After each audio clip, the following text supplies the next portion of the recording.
Annyohaseyo,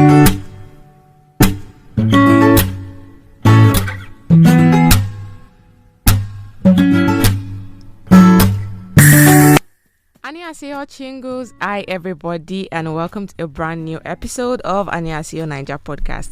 Firstly, just let me say Happy New Year to everybody, because it's been long I talked to you guys and it's been long there was any activity on the podcast, but we're back, we're back and we're here bigger and better. And it's been so long that I have a lot of discussion and reviews for you, one of which we are going to discuss today. But today's topic is, is it serious and intimate? Let's say serious and intimate. So recently, a friend of mine watched a K-drama titled My Secret Romance. I don't know how many people have watched that, My Secret Romance. And she was amazed at the way Koreans acted and portrayed their sex scene in the movie. And she came to me one day, I was like, Ronke, what has Korean drama turned to? Like, is this how it is? Gone are the days of small kissing and bedroom scene that they will not show us anything, they will just off the lights and all that. But they are really showing us things now that we've never imagined they will show us. And I was just laughing. I was like, okay, I need to bring this discussion on the podcast. I want people to listen to what she has to say. Hi, so Nansa has been on the podcast before and she's here again. She was ranting, like serious ranting. I was like, sit down ranting. Let's just come to the podcast and you will say what you want to say on the podcast. Hi, so and Happy New Year. Hello, Ronke. Happy New Year to you too. I hope this year has been good so far. It's actually March already, but we are still saying Happy New Year. I've been saying Happy New Year and about it being good so far with Nigeria. Well, we thank God. No. Cash will flow. Everything will flow. We'll get money. Ego will come out. So as I said, you will know that veteran Korean watchers like us, that we've been OGs in this game, from Boys Over Flower to the rest, Jumong and all. We know that K-dramas are very strict with sexual content, right? Yes, very true. Very, very strict. And there's a general rule that K-drama is family oriented and the act of sin is strictly, like, it's monitored, it's censored, that you must not, there's a particular limit to what you must show in a sex scene with the other K-dramas we've seen. Even in Boys Over Flower, the scene of Jandi and Gujumpyo kissing, I can't even count it. Like, we just knew that they liked each other, they loved each other, but the sex scene, and if they didn't even show us any kissing scene like that. It's only be there's one or two scenes that we saw that there were scenes that they kissed and maybe love like that. But any other scene like that, I don't think we have it. Do you think so? No, we don't. Yeah, most the expression of love was always holding hands. Like, it felt like a and they had this rigid kiss, something that their lips don't even move. They just touch their lips and all that. Like, okay, or they will have this back hug and thing. Don't forget, they're always under the rain. The umbrella will fall. Exactly. They have this motion, the slow motion kind of thing. Exactly. They will not do back hugs and all. I was like, oh, and that's what got us into K drama. Like, I'll be like, oh my god, this is love. So cute. That kind of thing. But you know that movies now, K-dramas now tend to have more touchy feeling. Like, if you are not touching, caressing the other sex now, I'm not saying that it's molesting or anything, but the expression of their love right now in K-drama has changed. It's not more the kissing, the rigid kissing, the back hugs, the holding of hand in the rain, the dancing around in the rain, or going to eat and feeding yourself, all this love feeding and all. But now we see intense scenes, like very intense. You'll be wondering, they've broken these barriers. Like, there's no barrier again when it comes to sex scenes in K-dramas. And you told me that you don't feel that, you felt K-dramas are losing their essence because, right? You said that to me. Like, you said K-dramas were known for just little about holding yourself. They're not all about the sensual part. They're more of love itself. And that's all made K-drama. The way they used to express their love, like, just like Indian films too as well. You can never see them kissing or the sex scenes. There's just this beauty about it. They just make you know that, oh yes, these people are in love. These people really like each other. It's not, yes, the sex is a huge part, but it's not basically about sex. But I don't get the point of focusing so much on their sex scenes. And this is not just with K-drama, all round. Like, it just takes away the whole essence of the movie you're acting. It's not like you are trying to portray something with that love that they're showing. So why waste? And it was just surprising. I was watching My Secret Romance, I think I told you. And I'm when did you grow wings? People have changed. Oh my God. Wow. Well, it just felt very, like you said, they are veterans. We know how before their kids does not surpass their lip with touch their the girl will even be feeling. You know that thing where the guy will think something bad and she'll be like, "Wow, don't talk like that." And they'll show her blushing. You know, it was just fun to see that. Oh, these people. But then I also realized that times are changing. Exactly. These days they have to keep up with. Do you understand? They have to keep up. These days, sex is not really anything. So anybody, so they can just portray it anyhow. Just do and do. Nobody. Because cares. most K-dramas now, on the first date, you're already entering the bedroom. Yes. So before anything even progresses, you don't enter bedroom already. Exactly. Don't do something. So it's not. It's like they're portraying that love and sex, they go hand in hand. Thank you. That's what they just say. It goes hand in hand. So if you're in a relationship and you're not doing that, then it's almost like you're wasting your time. You're wasting your time in that K-drama. And people now, they'll be like, okay, we've watched episode 1, we've watched episode 2, we've watched episode 3. Okay, where's the sex scene?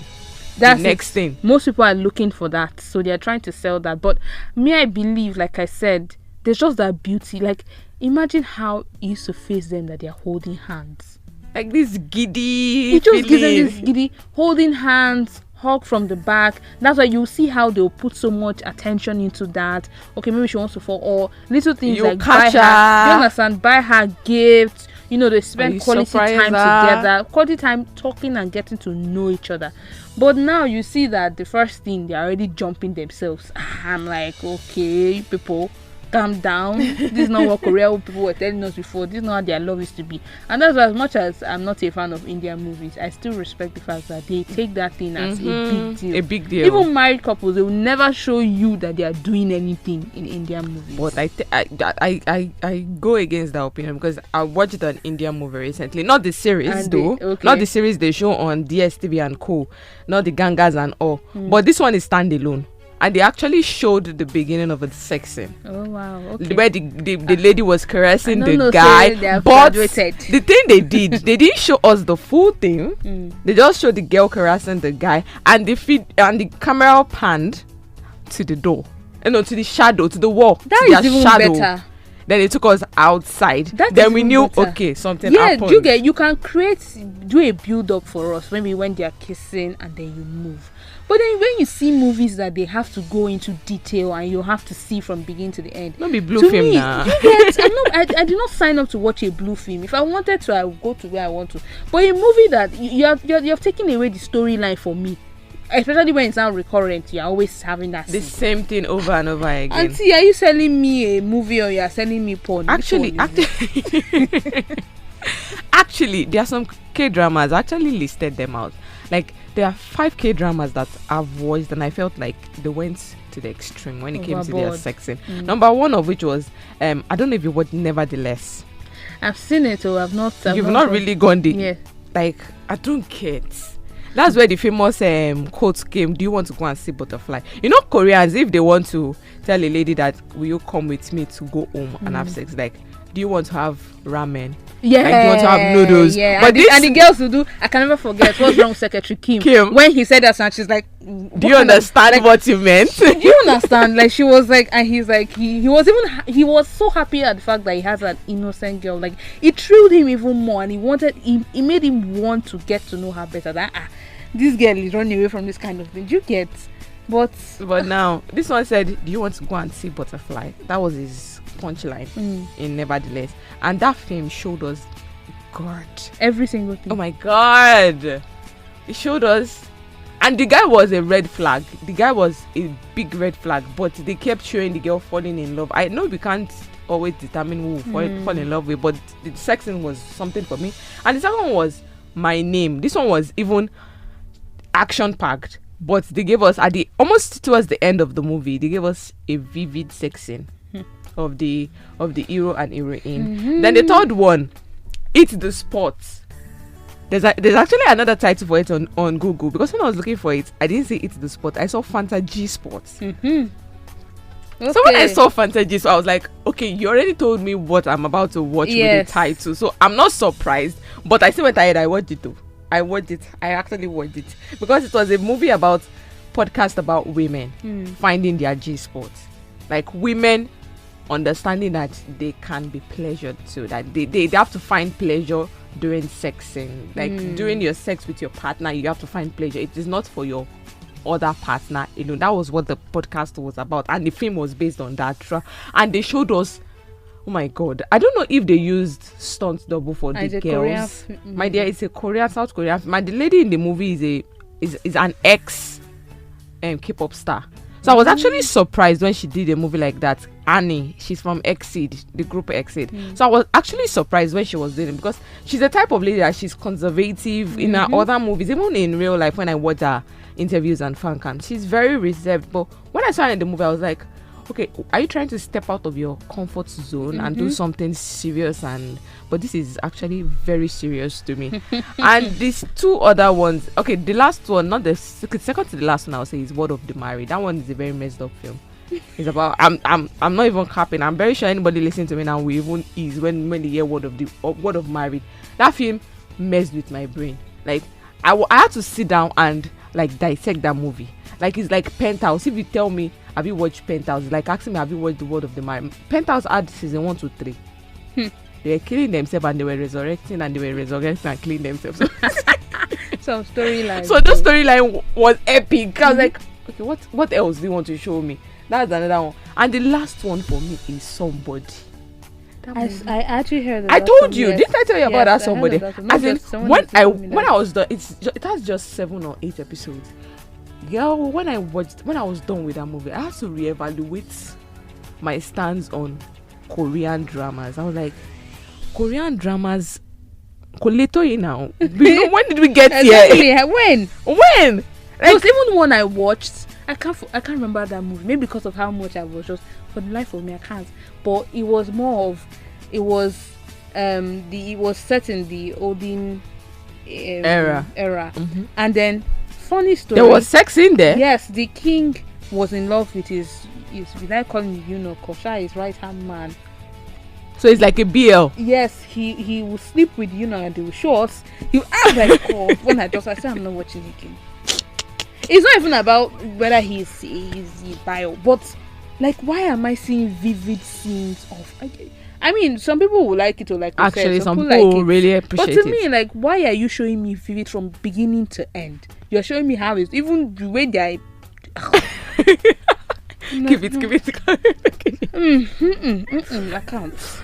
But we have said this all now, and I felt, to my own conclusion to all this, like, I feel like the trend of this K-dramas opening up to sex scenes, more of sex scenes, is like they are trying to portray a more liberal attitude to sex and the younger generation. And I feel they want to appeal to the global audience, because I feel K-drama now has transcended from catering to the Koreans now. I feel K-drama is not even for Koreans now. It's for the global audience. So if they want it to sell in the global market, and if they want it to appeal to the global audience, they have to show something that will captivate the audience. You get?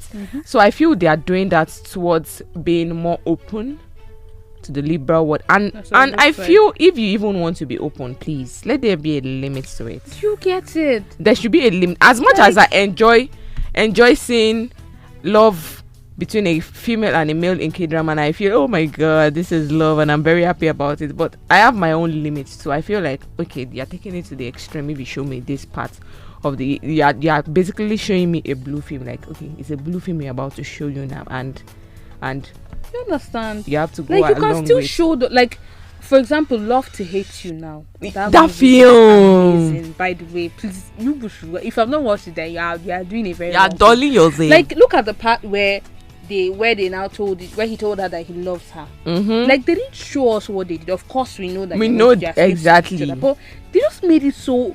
It was romantic the way they kissed, and before you know it, they jumped to the part where they now start talking, and he starts telling her about what did it for him, how he fell in love with her, all those stuff.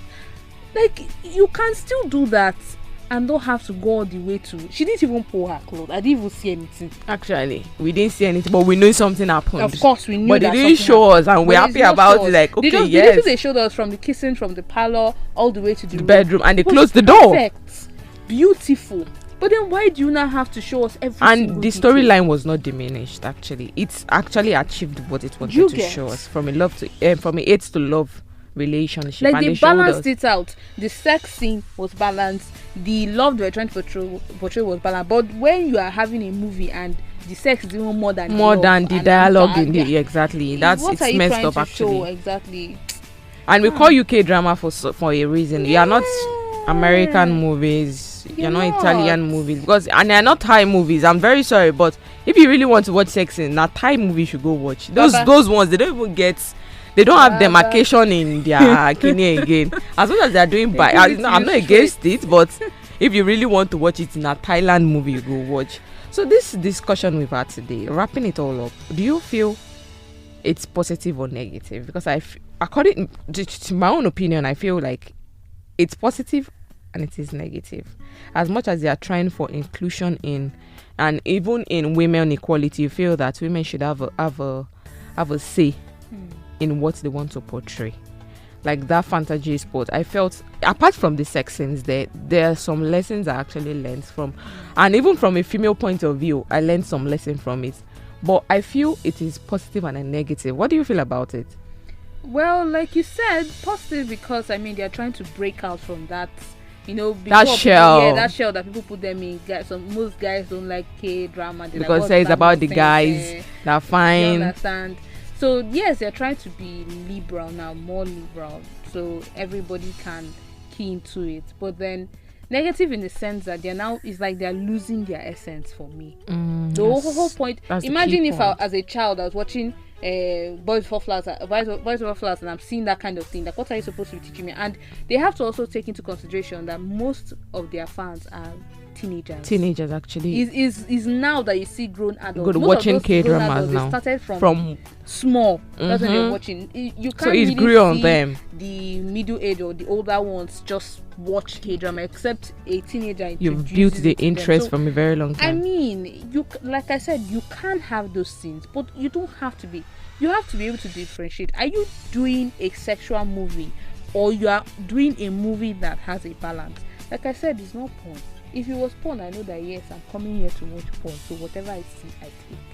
But this is supposed to be a movie, the storyline, and they have this thing where they make the movie, it feels real. Do you understand? So are you trying to tell me that, okay, yes, you're trying to show me that it's real, but then there are some things that you cannot portray in real time too, because you want to show me, you want it to be realistic. See Vincenzo and Red. Did you see Vincenzo? We didn't even see the love between both of them till the end.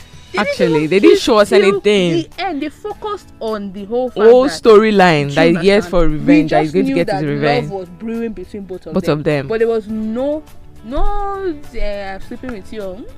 Just straight. They don't show us at all. Oh, to me, the negative is more than the positive. The negative is more than the positive. Doing well. Thank you, Nonso, for coming on the show.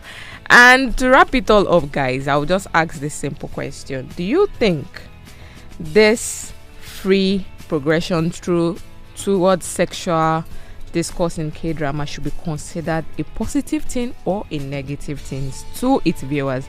Guys, I want you to answer that question. And that is the end of our discussion for today on annyohaseyo Naija podcast. Guys, know you can reach us at annyohaseyo_Naija on Instagram, and you can drop your messages for us. And if you want to be part of the show, you can reach out to us on our Instagram page. Till I see you on the next episode of annyohaseyo Naija podcast. Bye, guys. Bye.